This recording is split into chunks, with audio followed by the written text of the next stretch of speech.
My name is Gareth Prosser. I'm the Mayor of Redditch.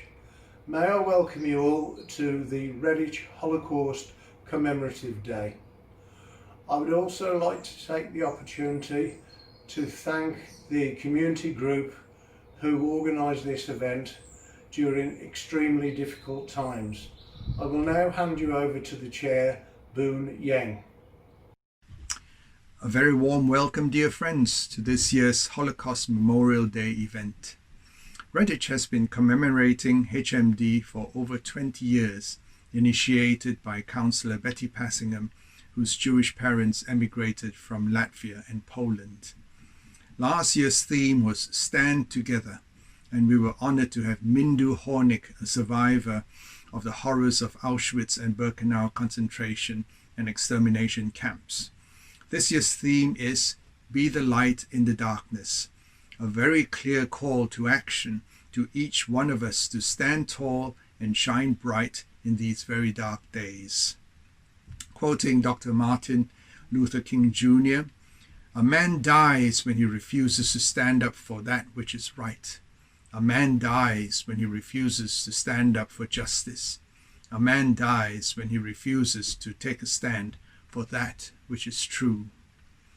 This theme asks everyone to consider different kinds of darkness, for example, identity-based persecution, misinformation, denial of justice, and different ways of being the light, for example, resistance, acts of solidarity, rescue, and illuminating lies. The utterly unprecedented times through which we are living currently are showing the very best of which humanity is capable, but also in some of the abuse and conspiracy theories being spread on social media, the much darker side of the world.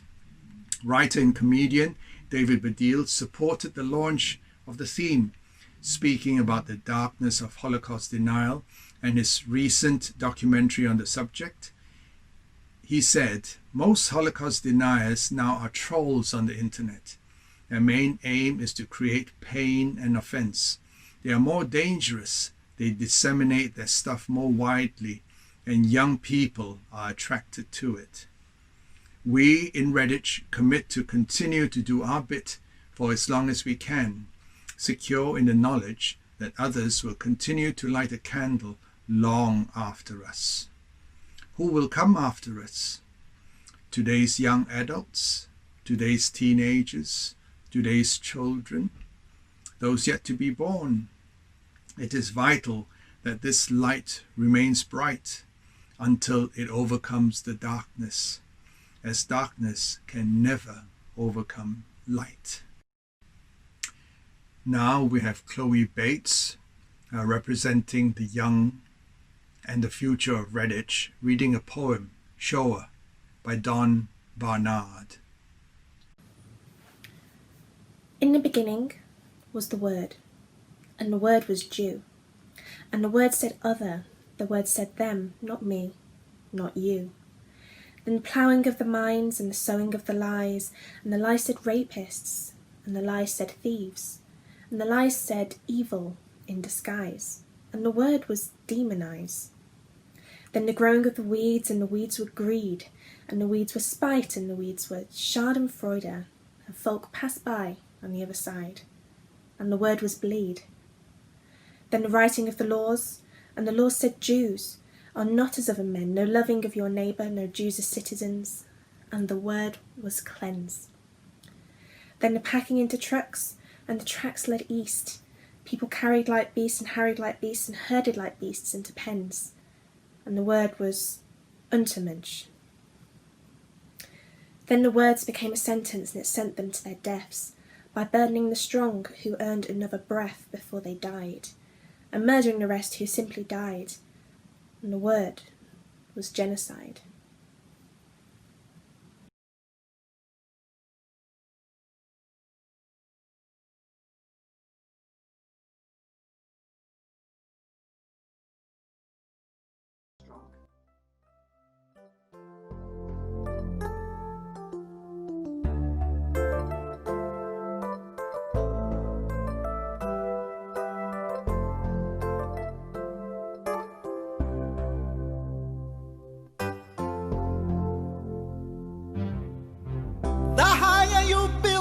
barriers, the taller I become.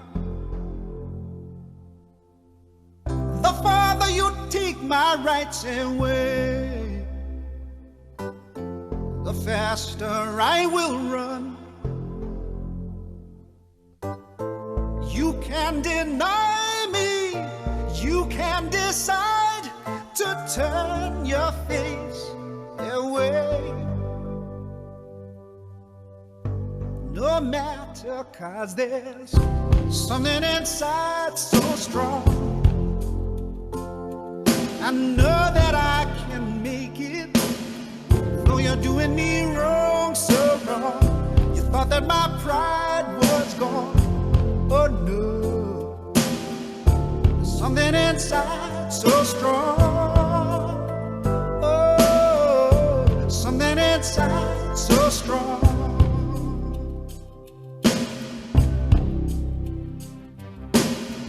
The more you refuse to hear my voice, the louder I will sing. You hide behind walls of Jericho, your lies will come tumbling. Deny my place and time, you squander wealth that's mine. My light will shine so brightly it will blind you, 'cause there's something inside so strong, so strong. I know that I can make it, though you're doing me wrong, so wrong. You thought that my pride was gone. Oh no, there's something inside so strong. Oh, something inside so strong. Brothers and sisters, when they insist we're just not good enough,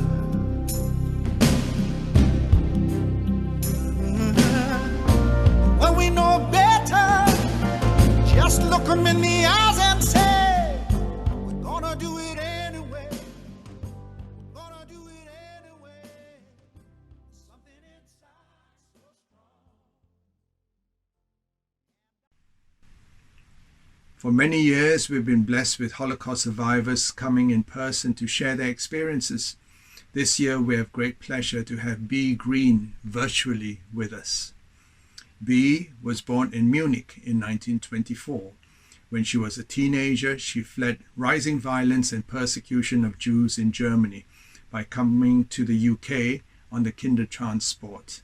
This is B's story.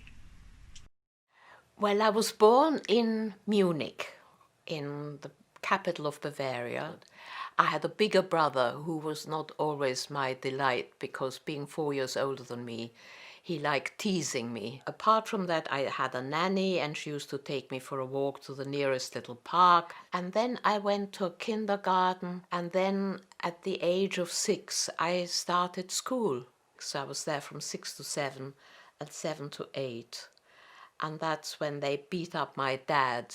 Hitler had come to power by then, a few weeks before.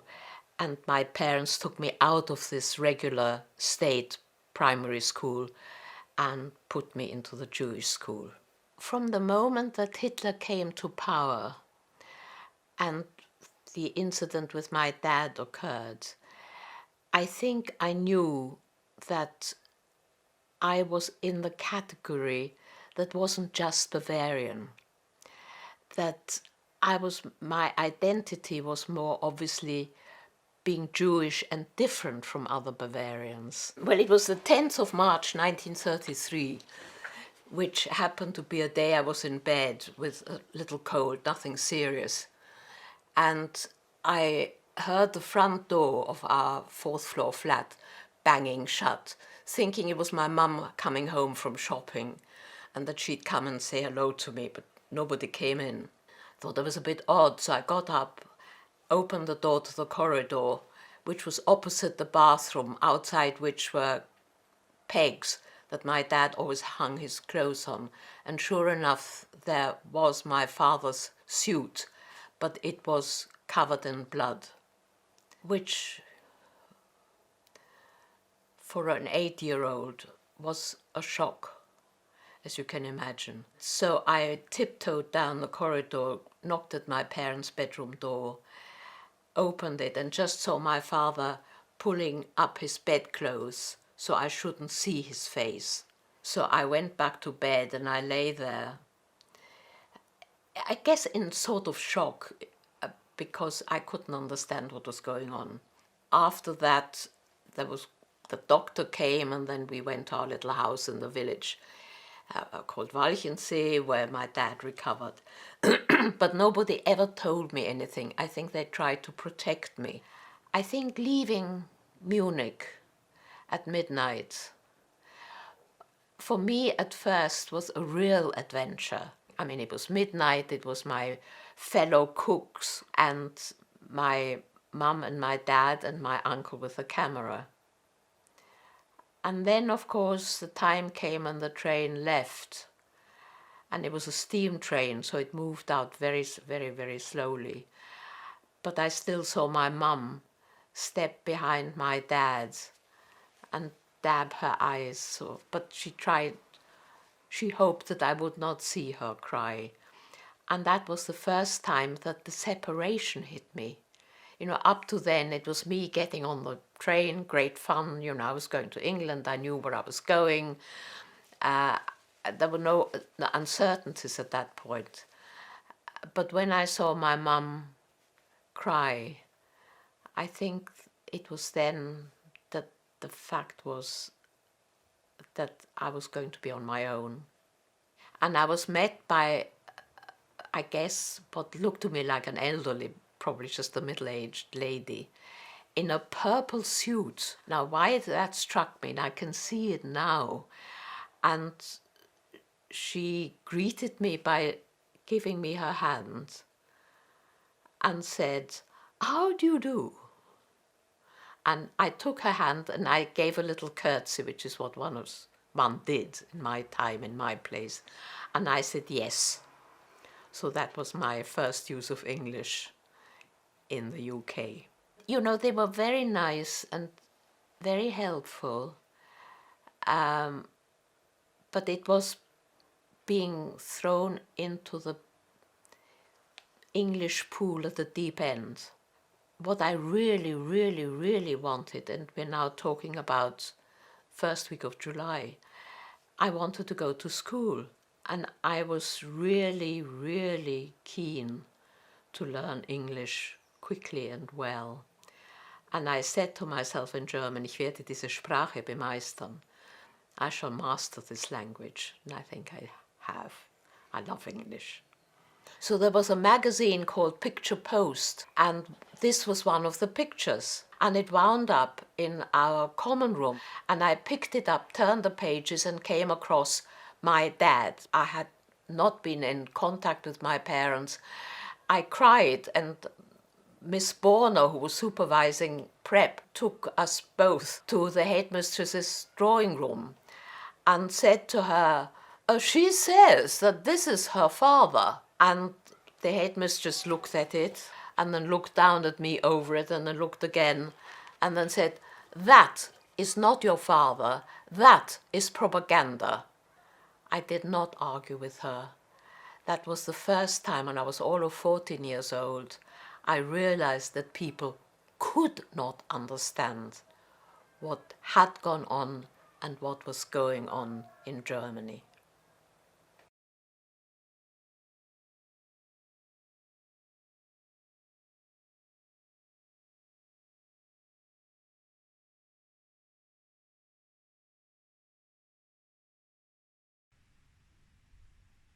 We now have the Carolan community performing. The Kerala community is a good example of a group of people who have emigrated from other parts of the world to happily make their homes in Redditch. The Carolan community is proof that diverse cultures can live harmoniously together. This is their contribution.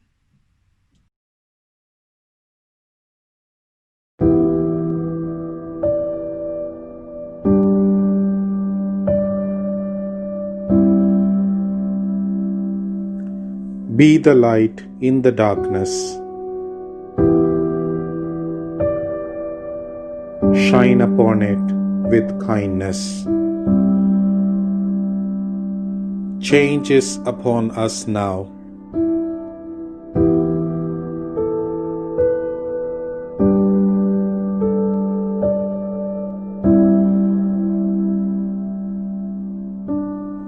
Be the light where no one can.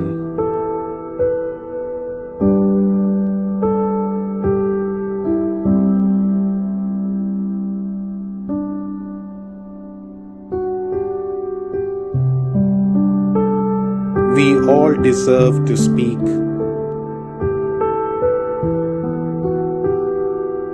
And fight for what is ours.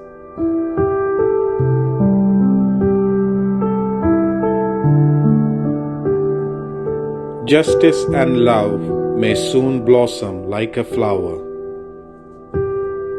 Hope will burn within us for generations to come. So why not change this now and be proud of where we are from?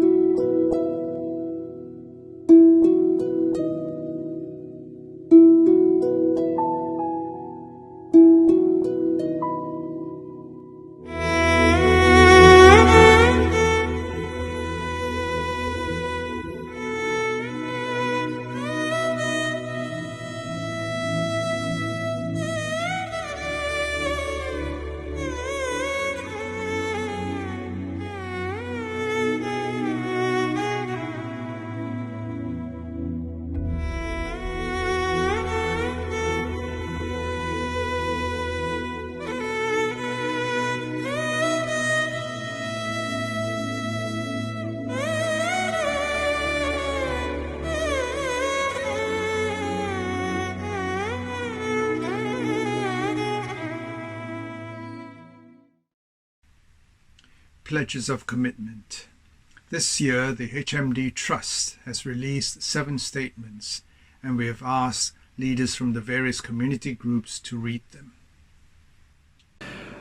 We recognise that the Holocaust shook the foundations of modern civilization. Its unprecedented character and horror will always hold universal meaning. We believe the Holocaust must have a permanent place in our nation's collective memory. We honour the survivors still with us and reaffirm our shared goals of mutual understanding and justice. We must make sure that future generations understand the causes of the Holocaust and reflect upon its consequences. We vow to remember the victims of Nazi persecution and of all genocides. We value the sacrifices of those who risk their lives to protect or rescue victims as a touchstone of the human capacity for good in the face of evil.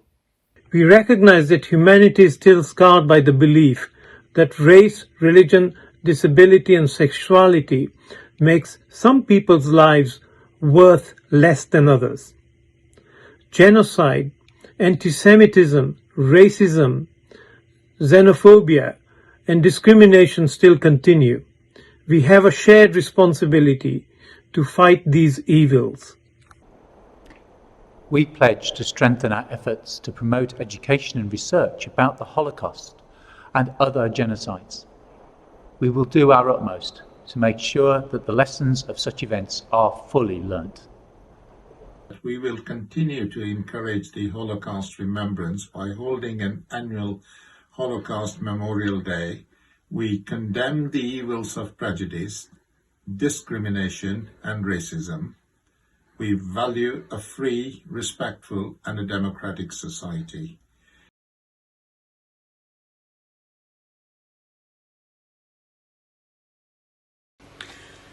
First, they came for the communists, and I did not speak out because I was not a communist. Then they came for the socialists, and I did not speak out because I was not a socialist. Then they came for the trade unionists, and I did not speak out because I was not a trade unionist. Then they came for the Jews, and I did not speak out because I was not a Jew. Then they came for me, and there was no one left to speak out for me.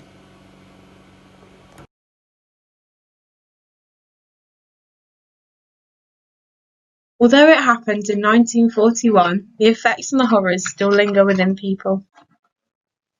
Within the darkness they were struck with blight, lost with horrendous plight. Although hope was scarce, and in the biting night they never turned away from the precious light. Through all the trauma, the hatred, the madness, there they stood, reflecting the warmth off each other, passing it on like a beach ball when one felt glum, when one felt sadness. 5 days after the terror's battle cry, a child struggles to find their ally. Lost and alone, the child hides, scared to face the enemy that lies. Women stand alone, supposed to be sensitive, obedient to maintaining the home.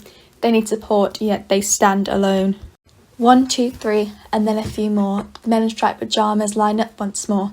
Standing silently, they await their fate. The sound of the terror's cry strikes again. Silence. It's more damaging than you think. Other races put their hands out. In kindness they reveal their hearts. You spit and slap it away in disgust. Upon the same ground we walk upon, but yet you choose to be unjust. Why? Why do we await this fate? But this is in our heads, and not in our words. For we are too scared to speak, too scared to move. No one dares to do something without their word. We were brave. We were strong, but not in front of them. We all cower and huddle together, like a beetle in the cold. Another day dawns. We're still ravenous as usual. We pray and we pray to be let go, but no one seems to hear our own battle cry. But even during my most darkest hours, I knew there would be a shining light at the end of it. Memories, they keep us sane. We think of our missing allies in the day. We think of their last smile, words, and their hope in the noon. As the night rises, we still think of them. But still, darkness envelops our streets. Hearts as cold as stone won't be warmed by our hate. What can we do? Although it happened in 1941, we still remember you.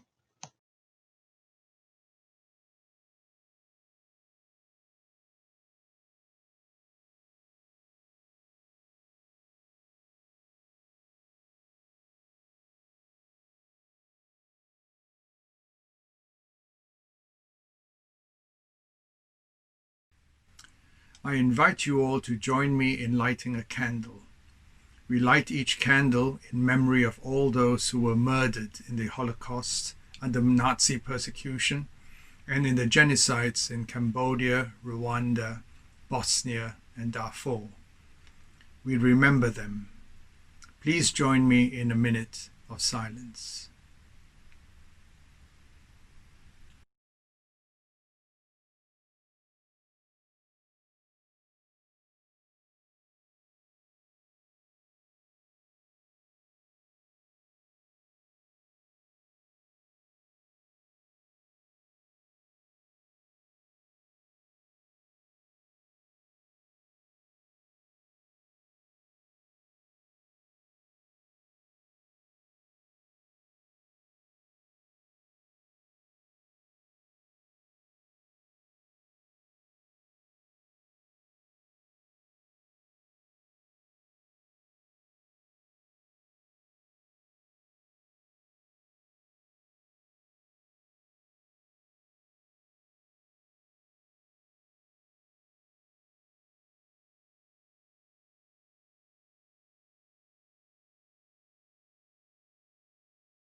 We have come to the end of this Holocaust Memorial Day commemoration.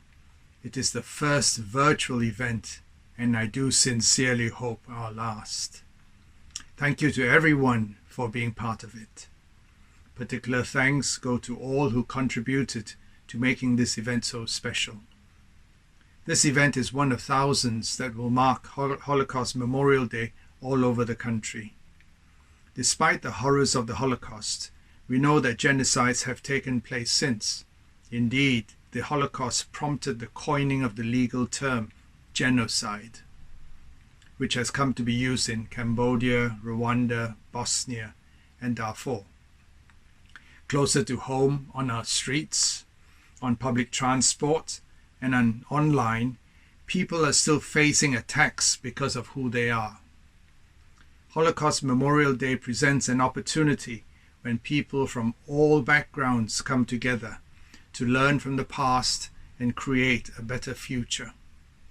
It serves as a reminder that all of us not only have the ability to resist the forces of hatred, we have the responsibility to do so. That includes everyone who has joined us today, and is why we are asking each of you to be the light in the darkness. I will close this event by repeating the words of Holocaust survivor Gina Turgel, MBE, who sadly passed away in 2018. Gina said, "We will continue to do our bit for as long as we can, secure in the knowledge that others will continue to light a candle long after us. The light shines in the darkness, and the darkness has not overcome it. Will you join me to be the light in the darkness?" Thank you.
happy